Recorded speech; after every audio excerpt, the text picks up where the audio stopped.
I'm not even sure what to say to open this show. It's been so damn long. So we apologize.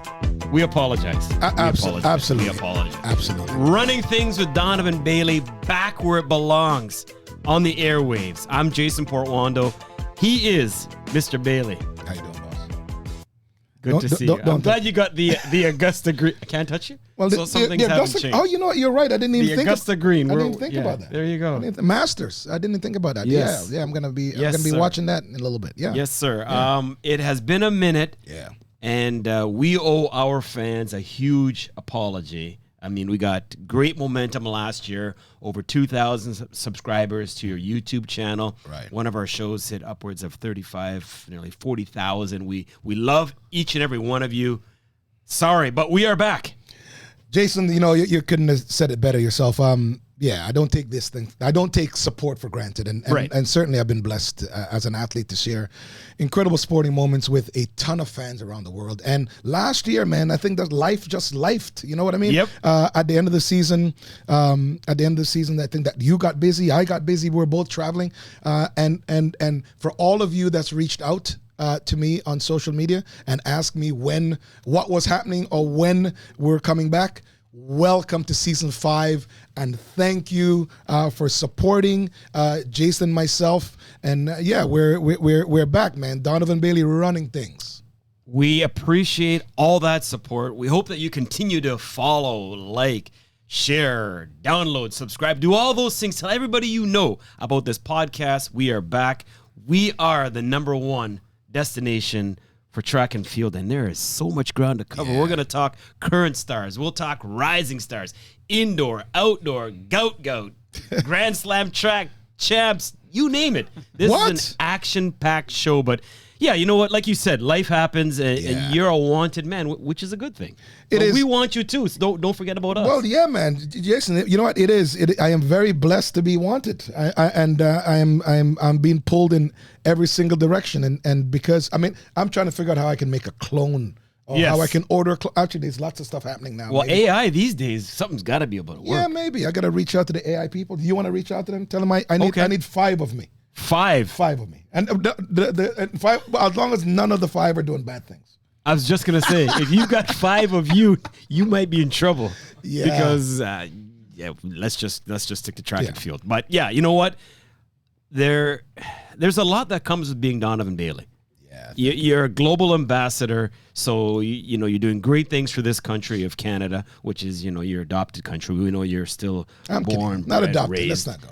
Jamaican. I'm not a stepchild here, man. Oh, man. Jamaican is still at your roots. Well, of course. But you're Canadian now. It's always going to be. But it's a worldwide approach when it comes to Donovan Bailey. See how you've been spanning the globe, doing all these different appearances, supporting various foundations, and we'll make time, right? We're going to make that a guarantee. We're going to, yes. That's the promise in season 5, that wherever my co-host here is at in the world, and wherever I'm at in the world, we are definitely going to make time once a week, get together to bring you 30 minutes of scintillating conversation about what it is that we see in the world of track and field. Well, sometimes in the world of sport too, because Jason always surprises me with a bunch of stuff. Yep. But track and field for sure. I think track's in a great place right now. And I think that it is very important to let you all know that Jason and I have made a commitment in season 5 that we're going to try our best, and we're going to get out and share with you opinions every single week wherever we're at. That's right. It'll be hard, but and the beauty of it is we're together right now in person, in studio. Absolutely. But we can also do this virtually if we need to, right? Well, technology has allowed us to do all kinds of stuff, and I think that that's what's really awesome. Maybe that's what COVID taught us, is that you can actually stay in your home, or you can do a lot of jobs remotely, and so the commitment that Jason and I are making now is to say that regardless of where you are, technology will allow us to come to you. All right, let's get down to business, because Man, Of oh course. man, there is so much ground to cover. I mean, we left off with the Olympics, the end of the season wrap up. Right. Let's begin with the current stars who are still stars in this game. Of course, you know me, Sydney McLaughlin Levrone is going to be a huge part of the conversation. That's number one for you, man. You break your own world record twice. I think her 400 meter hurdles mark is 50:37, I do believe. Right. She is who she is. You got Noah Lyle still in the house, and he's got a bit of a Jamaican theme as well with his girlfriend going on. Fiance. Fiance now. Fiance. Oh, Yeah, fiance. there you go. There Fiance. you go. See ya. And so let's just talk about the current stars of the game. Obviously, we did lose one of those in Shelly Ann Fraser-Price, who is now a Femme. We'll talk more about it a little bit later on. But we can talk about that. That's great. Yeah, we got a lot to talk about. But anyways, current stars. I think that obviously the people that are making waves right now is, like, as you mentioned, Sydney's superstar. Sydney. We've got Gabby. If we go down the ladies list, Sydney, Gabby, the three ladies from Jamaica, the three big names. We've got tons of ladies now that are current stars. The men, Noah probably is the guy right now making the most noise, and certainly he's making the most noise on and off the track because he's marketing the sport. I think that again, sometimes a lot of people don't like him. I think that he's doing an incredible job just being a positive guy, and talking, and manifesting races that he's going to be doing. I think it's going to be really cool, especially in the light of the Olympics last year. It's going to be great when Kishane and Noah meet again. Obviously we've got Kristen Coleman, Fred Curley, Marcel Jacobs, Sembini, the Africans. So Tobago, I think Tobago is destined to have. Oh my God! I think Leslie Tobago is destined to have probably one of the best seasons you'll see in track and field based upon what it is I see that he's doing off his base work and starting the year running the quarter. I think Fred did the same. So, and Fred's talking a big game. So I think it'd be really interesting to see him versus Noah Lyles. The Americans are very deep. Yes. Very, very deep. And so that's going to be real interesting this year. The Jamaicans, I think that right now, obviously with Kachane and Akeem, Rowan Watson, it's going to be, again, those guys got to bring it this year. Those are the rising stars. In that category. Yeah, but I'm just saying, for me, I'm trying to kind of put them all. These are names that, especially people in track and field, I've heard about. I don't know what's happening with Johan Blake. I think that he's probably on his last season or is kind of in the twilight. Yep, fair enough. I just read that Shelly Ann Fraser. This will be her last season, and man, it'd be sad to see her go. But again, she is one of the greatest sprinters, not just women sprinters. She's one of the greatest sprinters that ever lived, and certainly I just don't see her ending the season without attempting to be at the top of the podium. And from what I gather and understand, also she's blossoming into a phenomenal entrepreneur and businesswoman, which is, I kind of love that. Got a plan for life after sports, right? Every time. Father time undefeated, right? We're all going through it or have gone through it as athletes. And your time comes where you got to simply hand off that baton. And there you go again. To the younger people, here is the baton, run with it. Baton. It's baton, people. It's baton. Yeah, he still tries to struggle with that word. Anyways, we'll leave it alone. Yes. You go to Europe, they'll say the baton. But anyways, we'll go baton if you prefer. Yes, it's baton. Sir Bailey. Of the rising stars, for me, number one's got to be, and let's see, Toboho for sure is right in that list, but Julian Alfred. I mean, she gave us a little taste of what she was able to do last year in her first season as a pro. Ended off with a cracker, if you will, right, in the 100 meters, winning the Olympics. 10.72, I do believe, was the number, if I'm not mistaken. Right. Yes, you're the stats man. And she's, picking up right where she left off. I mean, we're going to get to her battle versus Sharik a little bit later on. But, yeah, I mean, I love the current stars, but for me, I love the rising stars because hope springs eternal. Correct, Jason. Julian is, I didn't mention her in what I'm saying about the current the current names that are out there, but she is absolutely top of the list, and she belongs there. I like the structure she's in. Training at University of Texas and understanding how it is that it's just fertile ground for champions. Julian is in a place with a phenomenal coach and a phenomenal environment that I know very well. And I think that she's gonna, just like we talked, I talked about Tobago and this being a great season.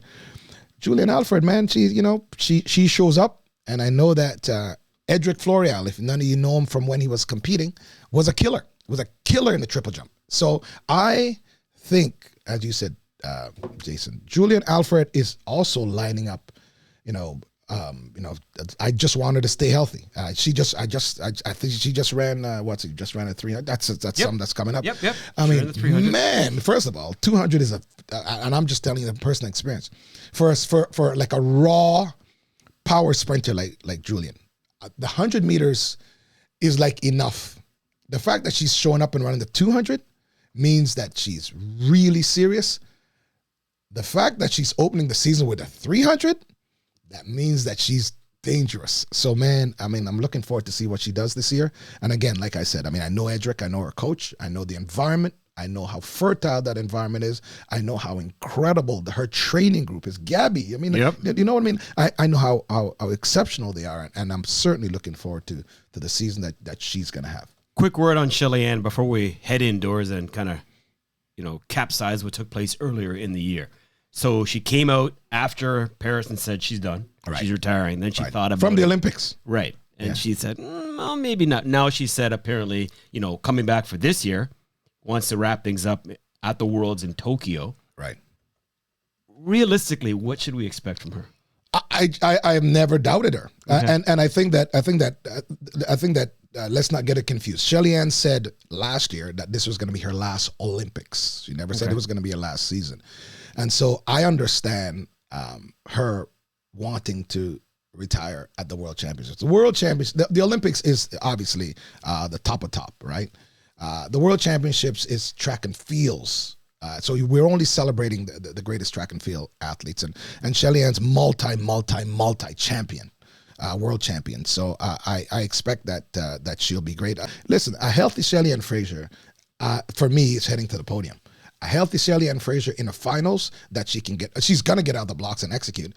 If she get out of the blocks and execute this year, she can make it. She can actually still make it on top. I mean, they're you've got Sha'Carri. You've got the Americans. Well, let's just say you've got the American 3 or 4, and you've got the Jamaican 3 or 4. Right. So that takes care of 6 lanes. However, there's tons of other ladies that are running quite well. But I'm saying to you, as a supporter and a fan of Shelly-Ann Fraser Price, I think that a healthy Shelly-Ann Fraser this year, and if she can take care of the injuries and that could be treated and navigated properly, she can make the top of the podium on her last season.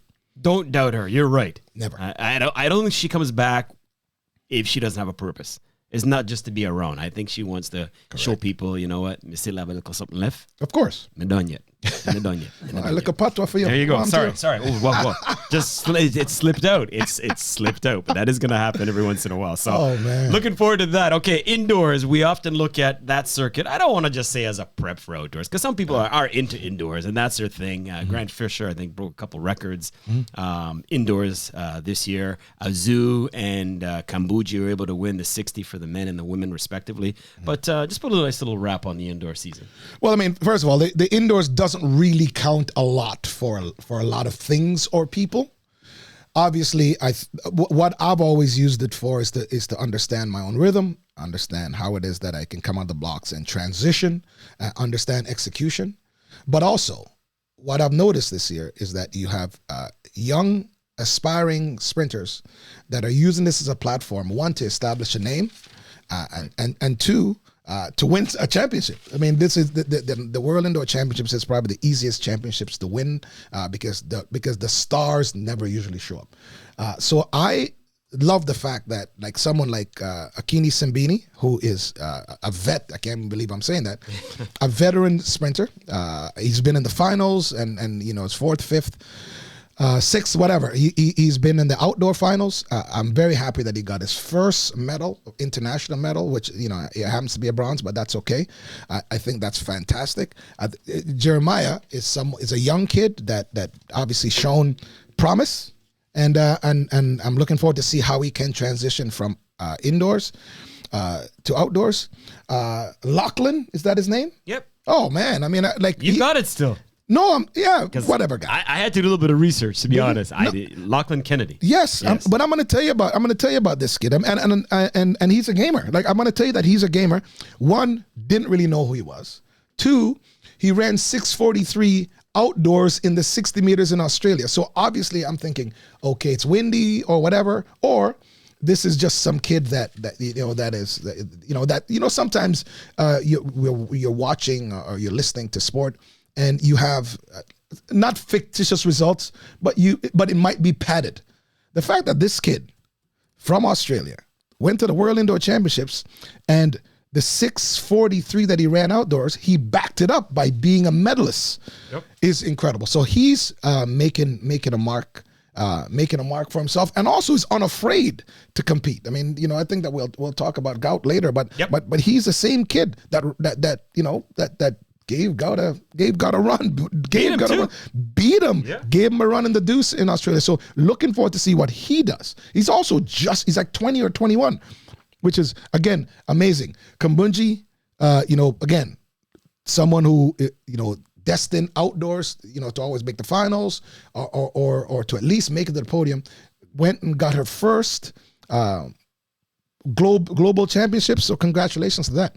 Yeah, there's so much going on. I mean, that's a nice little wrap on the indoor.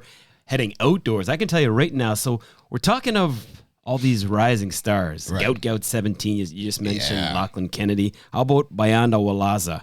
He's 19. Oh, yeah. South African. Right now has a world-leading 9.99 in the 100 meters. He had that Jesse Owens skip. I mean, he had that Jesse Owens skip, but he's that. But he was world under 18 champion last year. Wasn't he world under 18 or world under 20 is what he just competed in recently. Yeah, but I think that he because I seen him before. I've seen him. Again, I've said it to you guys forever. The Africans are coming.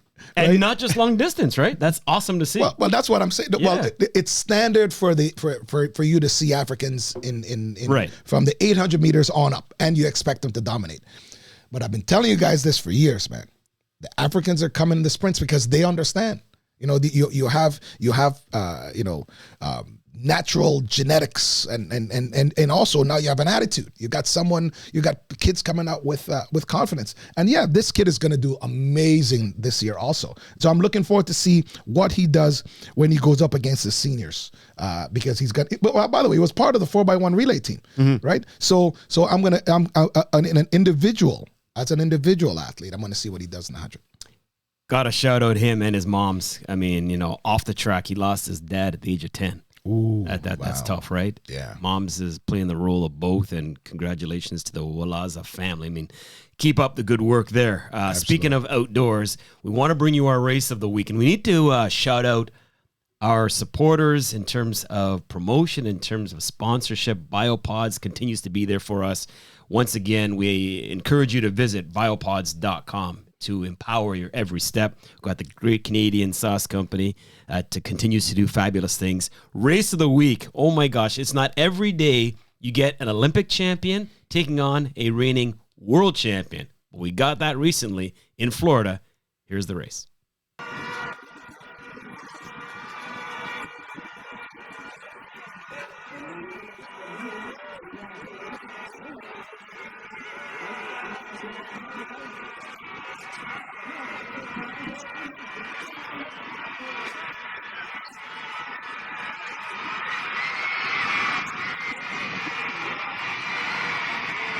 The race call wasn't even that exciting. It's like they expected Julian to beat Sharika. But, one is the champ in the one last talked about. One is the champ in the half lap. You add those up, and they ran that quirky 300-meter distance. Well, the 300 meters, first of all, dude, it's a tough race. Let me make that very clear. Julian Alfred is a power speed athlete. So she's always been a 1-2 lady. Sharika has come down from the 4. But here's what happens in any speed endurance race. At some point, the big refrigerator or the bear jumps on your back. And man, I was watching this and I'm thinking, I just remembered when I tried to run a 4x4 relay, and then when I ran the 300 because Dan wanted me to see it. And also when I ran the deuce, because again, the 150 on up, I did not like it. But you can see the determination from Julian. You can see also when the refrigerator got in her back and she stood up straight, man, I was just powering her way down. So again, looking at where they both are, where Sharika is and where Julian is at the start of the outdoor season, and both of them very determined to get either a personal best, to finish the race, finish a solid race, to get some semblance of I'm going to say maintenance, but some semblance of base work in those legs. I think both of them are going to be phenomenal. It is World Championship year. It's a little late, but I think these two ladies are going to meet over and over this season in the 1 and the 2. You'll probably never see them again running a 300. Well, definitely not this season. But you will see both of these ladies in the speed, the power speed events, which is the 1 and the 2.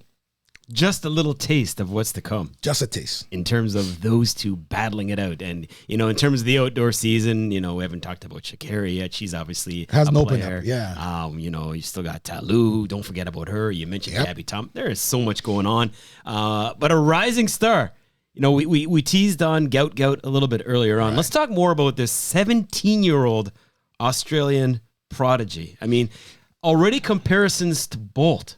Is that's big fair? Pressure. Is that fair? That's big. Not fair. It's not. No, it's not fair. It's not fair at all. And it's a lot of pressure. I had the opportunity to speak to his coach a few weeks ago, and I kind of like the fact that where they're training. Gout is sheltered from like major media every single day. They shouldn't allow all these people to come in and intrude on their privacy and their training and their personal lives. Gout is a phenomenal talent. Let me put that out there. Starting to compare him to any other athlete, it's really tough. But I understand that he is running so well. He just ran sub 10. Mind you, it's windy. But a lot of times people spend their entire existence looking about the time that's on the clock. And I am liking the fact that this kid at his young age,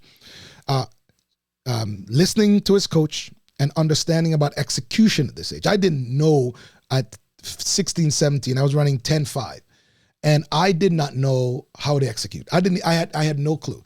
And I like the fact that this kid can get out the blocks, understand what he needs to do for the first 30 meters. When he gets to top speed, also understanding, to breathe, relax at top speed and let the race comes to him. So that's why it looks like he's pulling away. Gout has a phenomenal future. A lot of pressure to be compared to the fastest human being alive. But it is what it is. I mean, and as an individual sport, that is what you're going to do. If you have the next phenom coming up, in golf, they're going to compare that phenom to Tiger Woods. So if you have the next phenom coming up in tennis, they're going to compare that phenom to Federer or whoever you think the top the greatest tennis players, individual tennis players. So yeah, unfortunate that he's getting compared to Bolt, but also very deserving because he is doing things that most 16-year-olds and 17 now. Most 17-year-olds have been unable to do. He ran 10.57 as a 14-year-old. That's awesome. This year, he went sub 10 twice in the same day, but it didn't count because the win was 3.5 at one point. That's okay. 260. Yeah, the guy's phenomenal. Right now, he's got the world leading time in the deuce of 20.05. I mean, 20.05. 20.05. 17-year-old. He's got a lot to work out. Faster than me. There you go. and if you look at, like, I'm now technical runner like you, but for me, I'm watching him. He looks still raw. Like he's got a lot to learn. You know what I mean? But that's what I'm saying to you, Jason. Wait till he figures it out. When I look at his races, he's just running. Right. Remember 2 years ago I said to you when we were talking about Tobago, yeah. I'm like, look at this kid from Botswana. He's just running, but he's gonna figure it out. So Gao's in this exact same situation where he's just running, but he's understanding some of the biomechanics of what he needs to do. Clearly, he's listening to his coach, and he's he's getting some really, really good coaching. So I understand, exactly what he's doing right now. But the future is going to be. Let's just say that the future is going to be amazing, and it's also extremely clear that he appreciates and enjoys the bright lights, and he brings it when the bright lights are shining. Can't wait to see what the future holds for that rising star. Grand Slam track. It's brand new, made its debut in Jamaica, courtesy of Michael Johnson. This is his baby. Absolutely. There's a few things we're going to talk about in terms of what perhaps helped or hindered the event itself, but what was your overall impression in terms of this debut? Well, I wasn't there, but as you all know, I'm always going to be extremely supportive of a good product, especially in track and field. This is Michael Johnson's baby, and he's also spent a lot of time, tweaking and understanding what he needs to do. I think that I've always been, obviously I'm looking at a 3-day track and field event that's not a major championships. Might be tough. That showed in probably the attendance of what happened in Jamaica, albeit it came a week after champs and Jamaicans. Good point. Really good point. And Jamaicans are listen, you're tied to your high school for life. So your champs is always going to be great. But I think that, what Michael is doing is amazing. The fact is that, all of these athletes, they have the ability to go into one competition and walk away with $100,000. Mind you, I got Michael and myself, got $500,000, and then it was $1 million winning. That was obviously much different. That was in 1997. The fact that in 2025, $100,000 is like a high mark, or for prize money is kind of crazy. Yeah. But again, Michael's doing great things in one, raising capital, two, allowing the top track and field athletes, or at least the ones that he signed to the Grand Slam, the ability to make a lot of money. He's allowing the challengers to come in and upset and make more money. So for me, it's a great product. The track and field athletes are always going to bring the very best. But again, advertising, partnership, obviously you need a better runway or longer runway so you can advertise so the stands are full. Right. So I think all in all, obviously you got to ask Michael, but all in all, the Jamaican event, the event in Kingston seemed to be a success. Certainly, you had great, amazing results, especially at this time in the start of the season when most athletes are coming off base training. So again, amazing. The attendance wasn't so good, but again, man, I mean, I'm supportive of the Grand Slam, and I think that obviously maybe Michael be onto something. Like I said, for me, I've always thought of tweaking a standard 1.5, 2 hour competition to be great, like Althos, but Michael seemed to be onto something, and I'm going to be supportive of anything good about my sport. It's a debut. I'm all for trying something. Doesn't work. But yeah, I think it was a live and learn thing. Right. Ticket pricing $60 in the grandstand. That's US. That's like 9,000 Jamaican. It's kind of spicy. Well, it's kind of spicy after champs. Right. And that's the key. And I think we had some more Jamaican content like a Sharika, Shelly Ann. You have to have Machine. that. You know what I mean? That would help the draw as well. Well, again, you and I talked about this, but here's the thing. Coming off the Olympic Games, I think that, my favorite to win the 100 meters was Shane Thompson.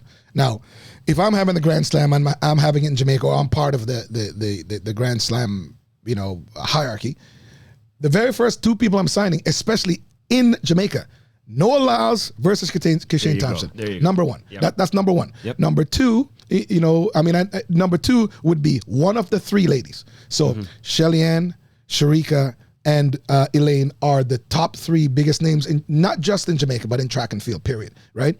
It would have been great to have Shelly versus Shakari.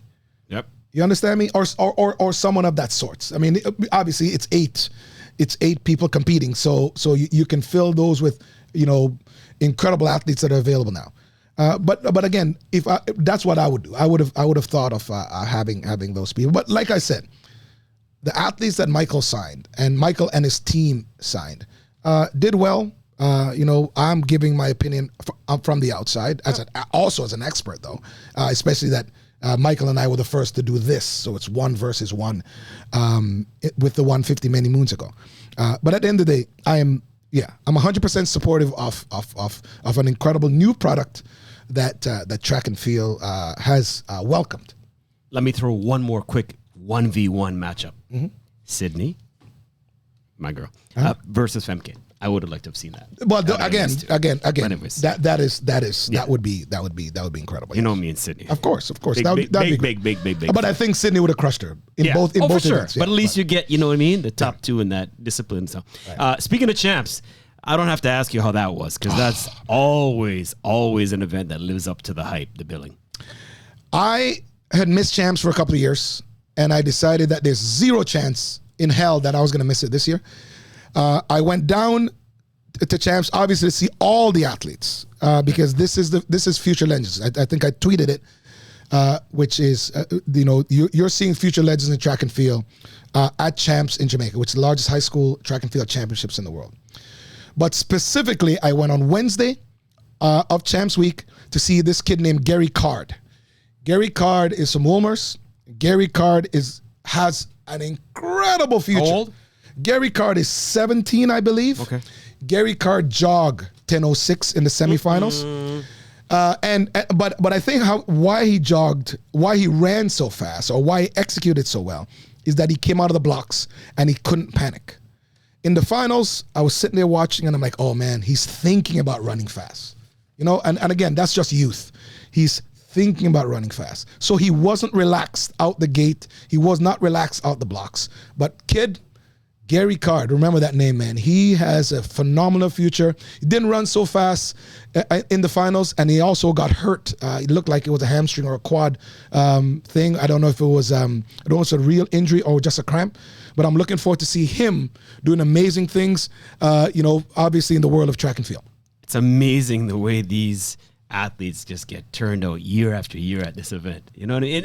It's like a national holiday, if you will, of a few days. Like there's nothing like it. I know I'm biased because you and I, the Jamaican touch to it. I get it, but still, there's nothing like it. But you got to be supportive. No matter what happens, there's going to be some incredible athletes coming out of champs every year. So you're going to see also is the next layer of professional track and field athletes coming from Jamaica. You're going to see the next layer of NCAA athletes coming out of Jamaica. So, I mean, it's amazing to see all of the recruiters and all the scouts that were there, man. Again, incredible to see, and obviously, the best and most phenomenal high school meet on the planet.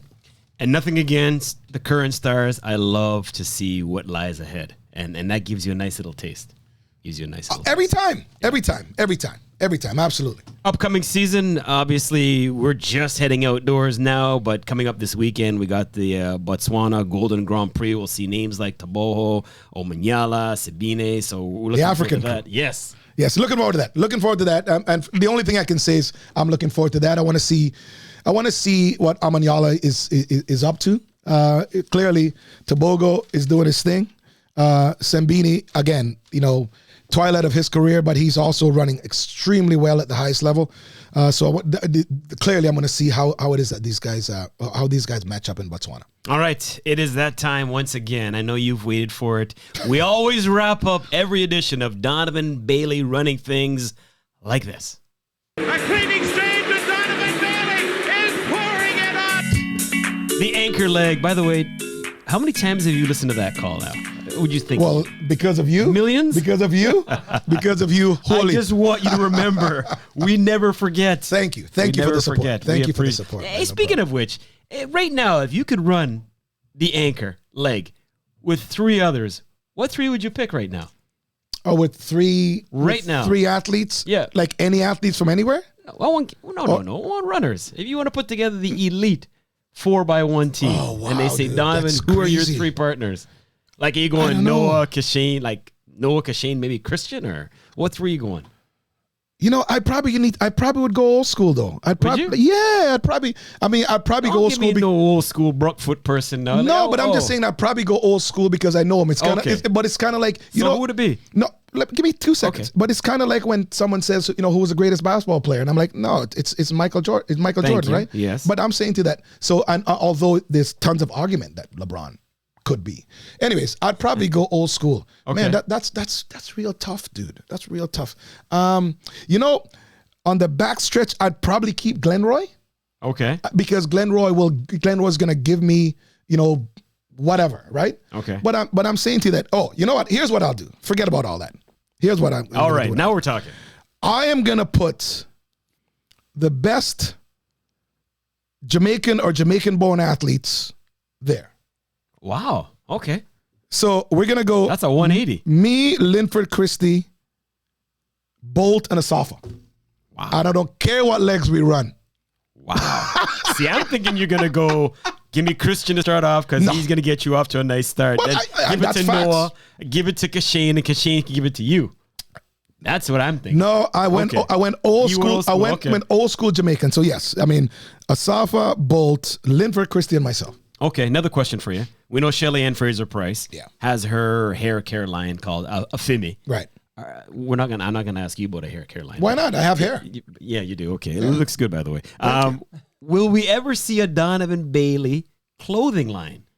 I think that'd be fabulous. I believe that's Jason. Is that in the works? That's loading. That's loading. That's loading. That's absolutely loading. Sponsorship next. That's loading. Yes, that's loading. Wow, 100%. Don't forget the vertically challenged when you do this, though, because I would like to be able to wear some of that. You stuff. will be one of our models. Okay. Perfect. All right. Basketball playoffs are right around the corner. Lakers fan, or has that changed? No, I mean the Lakers are going to do well, man. The Lakers. I mean, we're a Raptors fan, but the Lakers are going to. So do who's well. the bigger in the East? Yeah. Who's the bigger threat, LeBron and Luka, or Gilgeous-Alexander and Holmgren? You going OKC or LA? Bigger threat in the West. Oh man, different threats. It's different threats. But I'm probably gonna go Lakers. I mean, I'm probably gonna go Lakers because Shea is doing a lot of things by himself. Right. Holmgren is amazing at what he does, but Shea would be doing up more heavy lifting. So Luka and Braun would probably win that match. I didn't speak to you when the deal went down. What was your first reaction when you heard it? I thought it was some type of early April Fool's joke. I thought it was an April Fool's joke. No, I thought it was an April Fool's joke. And it was in March. It was like, yeah. But I thought that. Well, the first thing I thought about was it has to be a joke because Mark Cuban would never let Luka go, right? Right. And then of course, I realized that Mark had sold majority shares, so he wasn't in charge of basketball operations. So I understood it was just a business move then. So I kind of embraced it. Yeah, it was like April Fool's at the beginning of February. Wow. Masters is going on as we speak. Tiger Woods not a part of it. Man, poor Tiger. Do you think he'll ever play at Augusta again? Yes. Not a recreational round. No, I'm talking. Dude, but you know, first of all, Tiger is my boy. I mean, and I just think that physically, obviously, with all the surgeries and all of that, it's tough for him. I think mentally he still got it. And so I know, or I hope, or I pray, or I wish that he's going to come back and he's going to win one or two more. That's just what I think. All right. Fair enough. Man, it has been way too long. Great to see you back in person. And again, we really appreciate those of you out there because this is why we're here, for you. The listeners, the viewers. And as always, please continue to like, share, follow, download, subscribe. We are back and we're blessed. Season 5, baby. We're here. So you know what? See ya. Take care next week.